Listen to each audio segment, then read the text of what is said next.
بسم اللہ الرحمن الرحیم۔ سبق نمبر 2،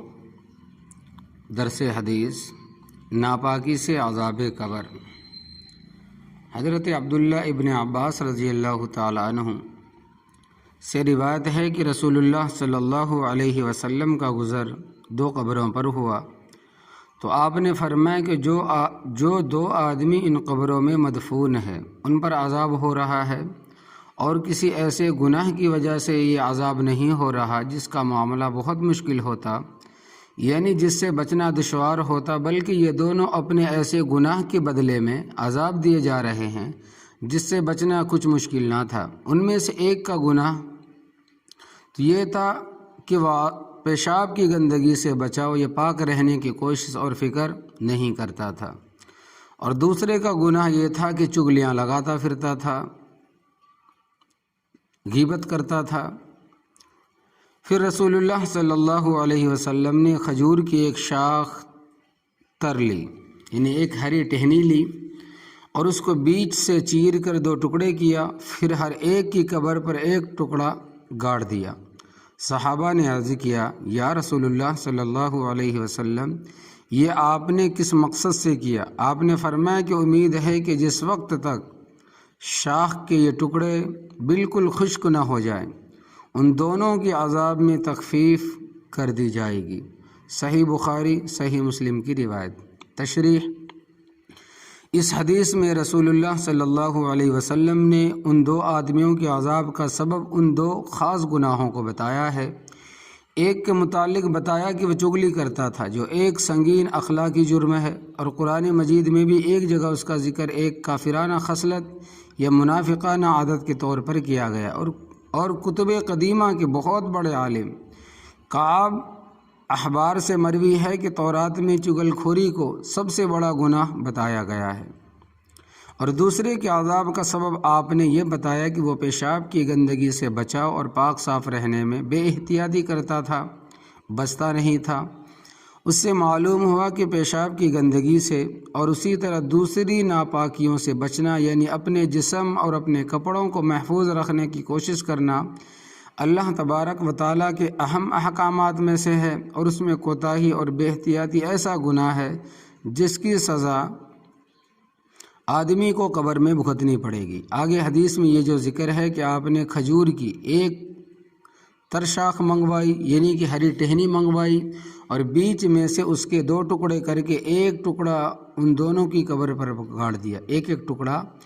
ان دونوں کی قبر پر گاڑ دیا۔ اور بعض صحابہ نے جب اس کی بابت دریافت کیا تو آپ نے فرمایا کہ مجھے امید ہے کہ جب تک ان ٹکڑوں میں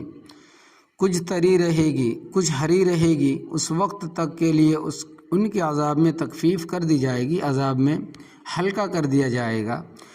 رسول اللہ صلی اللہ علیہ وسلم کے اس عمل اور ارشاد کی وجہ یہ ہے کہ آپ نے اللہ تبارک و تعالیٰ سے ان مردوں کے لیے تخفیف عذاب کے لیے دعا فرمائی، تو اللہ تبارک و تعالیٰ کی طرف سے آپ صلی اللہ علیہ وسلم کو بتایا گیا کہ آپ صلی اللہ علیہ وسلم اس طرح ایک ہری شاخ کے 2 حصے کر کے ان قبروں پر ایک گاڑ دیجئے، جب تک اس میں تری رہے گی، جب تک وہ ٹہنی ہری رہے گی، اس وقت تک کے لیے ان کے عذاب میں تخفیف کر دی جائے گی، عذاب میں ہلکا کر دیا جائے گا۔ صحیح مسلم کے آخر میں حضرت جابر رضی اللہ تعالیٰ عنہ کی ایک طویل حدیث ہے، اس میں بھی 2 قبروں کے عذاب کا ذکر ہے، اور وہ دوسرا واقعہ وہاں حضرت جابر رضی اللہ تعالیٰ عنہ کا یہ بیان ہے کہ رسول اللہ صلی اللہ علیہ وسلم نے مجھے یہ حکم دیا کہ جاؤ ان درختوں میں سے 2 شاخیں کاٹ کے فلاں جگہ ڈالاؤ۔ حضرت جابر رضی اللہ تعالیٰ عنہ فرماتے ہیں کہ میں نے آپ صلی اللہ علیہ وسلم کے حکم کی تعمیل کی، اور جب آپ صلی اللہ علیہ وسلم سے اس کی بابت میں، یعنی اس وجہ دریافت کیا، میں نے وجہ دریافت کی، تو آپ نے فرمایا کہ وہاں 2 قبریں ہیں جن پر عذاب ہو رہا ہے، میں نے اللہ تبارک و تعالیٰ سے تخفیف عذاب کی دعا کی تھی، یعنی عذاب کے ہلکا ہونے کی دعا کی تھی۔ اللہ تبارک و تعالیٰ نے اتنی بات قبول فرمائی کہ جب تک یہ شاخیں ہری رہیں گی، تر رہیں گی، ان کے عذاب میں تخفیف رہے گی۔ بہرحال حضرت جابر رضی اللہ تعالیٰ عنہ کی اس روایت سے یہ بات صراحتاً معلوم ہو گئی کہ ہری شاخوں کو یا ان کی تری کو